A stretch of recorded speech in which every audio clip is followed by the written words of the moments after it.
बिस्मिल्लाहिर्रहमानिर्रहीम, अस्सलाम वालेकुम। अच्छा, आज का जो हियरिंग थी, अच्छा कोर्ट का डिसीजन आ गया है और वो मैंने शेयर भी कर दिया आप लोगों के साथ, ग्रुप्स में हमने शेयर कर दिया है। उसमें बेसिकली दो चीज़ें हैं। एक तो जो शहीद जुल्फ़िकार अली भुट्टो मेडिकल यूनिवर्सिटी है उनको अलग से और पीएमडीसी को अलग से ये अदालत ने ये डायरेक्शन जारी की है कि आप अगर कोई कमेटी आपने इस सारे इशू को लेके बनाई है तो उनकी रिपोर्ट और उनकी फाइंडिंग्स और सारी डिटेल जो भी है वो सारी साथ लाएं और अलग अलग से अपना मौक़िफ़ भी इसके ऊपर भी पेश करें कि आप लोगों ने लाइक ये जो स्टूडेंट्स का इशू चल रहा है, आउट ऑफ कोर्स क्वेश्चंस हैं, रॉन्ग स्टेटमेंट्स हैं, जो भी नॉर्मलीज इसके अंदर पर्टिकुलरली मेंशन किया गया कि वो जो 30 क्वेश्चंस हैं उसके हवाले से आप लोगों ने अभी तक क्या स्टेप्स लिए हैं या आप क्या करना चाहते हैं, और जो अगर कोई आपने कमेटी बनाई है तो उसकी क्या फाइंडिंग्स हैं और उसकी क्या डायरेक्शंस हैं, वो सारे का सारा लेके आप कोर्ट में, और 10 तारीख को हियरिंग होनी है, 10 तारीख की डेट है। तो ये एक बड़ी सिग्निफिकेंट चीज़ है। अब कुछ लोगों को लगता है कि ये रिज़ल्ट आ जाएगा या इस तरह से उसके ऊपर स्टे नहीं आया या कोई ऐसी चीज़। अब एक चीज़ हमने समझनी है, इसके फ़ौरन बाद एक और जो डेवलपमेंट हुई है वो ये है कि शहीद जुल्फ़िकार अली भुट्टो मेडिकल यूनिवर्सिटी ने एक नोटिफिकेशन जारी किया है। अभी मुझे मिला थोड़ी देर पहले मौजूद नहीं था वेबसाइट पे। खैर डेट उस पर उन्होंने कल की लिखी हुई है, लेकिन नोटिफिकेशन ये अपलोड तो अभी हुआ है।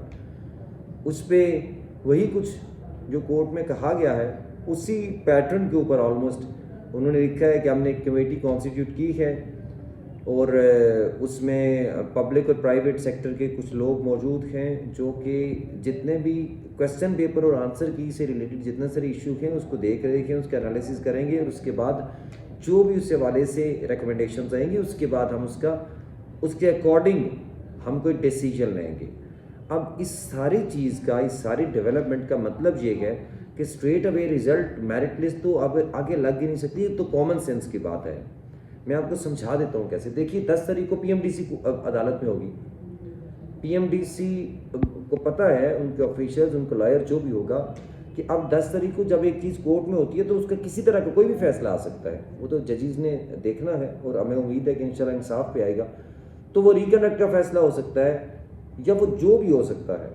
अगर अभी उससे पहले कोई मेरिट लिस्ट जारी कर दी जाती है, लेट्स सपोज 10 तारीख को फैसला आ जाता है कि रिकंडक्ट होगा, लेट्स सपोज, अभी मैं आपको एक बात समझाने के लिए बता रहा हूँ। फ़र्ज़ करें आ जाता है, अब अगर रिकंडक्ट में जाते हैं तो यहाँ से 100 बच्चे के नंबर, 200 बच्चे के नंबर 190 से ऊपर चले जाते हैं, 95 से ऊपर चले जाते हैं, तो क्या वो सारे पाकिस्तान की मेरिट लिस्ट सारी क्या वो डिस्टर्ब नहीं हो जाएगी? वो तो सारी की सारी ऊपर नीचे हो जाएगी। तो वो तो फिर जो प्रोटेस्ट यहाँ पे हो रहा है वो तो फिर 3 सूबों में जिनका पहले लिस्ट में आएगा नाम, वो तो उन्होंने शोर शुरू कर देना है। तो ये कॉमन सेंस की बात है।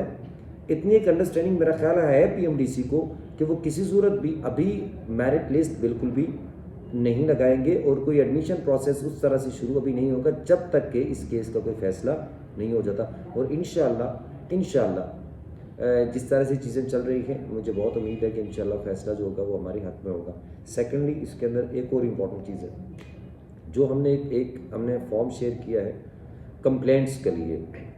पीएमडीसी में भी जाना है स्टूडेंट्स ने और शहीद जुल्फ़िकार अली भुट्टो मेडिकल यूनिवर्सिटी में। जो पिंडी इस्लामाबाद में जो लोग हैं वो तो आप सिंपली आप जा सकते हैं, कल जा सकते हैं, कल चलीजिए, परसों तो शायद सैटरडे है तो शायद ऑफ हो, सॉरी, लेकिन अब कल जाके वो करा सकते हैं। अभी स्टूडेंट्स मेरे साथ गए, मैं खुद भी उधर गया हुआ था, मैं दोनों जगह से होकर आया हूँ और बहुत सारे स्टूडेंट्स गए, उन्होंने साइन करवा भी लिए।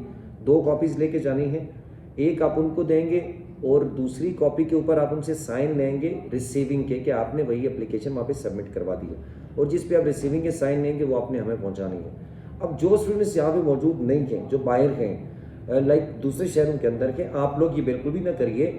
आप यहाँ आके ये एप्लीकेशन सबमिट ना कराइए, इतनी तकलीफ़ करने की ज़रूरत, आपको इतनी जहमत नहीं देना चाहते हम। आपने सिर्फ एक काम करना है कि जो उनके ऑफिशियल वेबसाइट के ऊपर भी पोर्टल तो मौजूद नहीं है, वो तो बंद हो गया, और पोर्टल का मकसद ये, हमारी जो कंप्लेंट है ये पोर्टल वाली है भी नहीं, ये एड्रेस तो हो भी नहीं सकती थी, वो तो रीचेकिंग वाला था।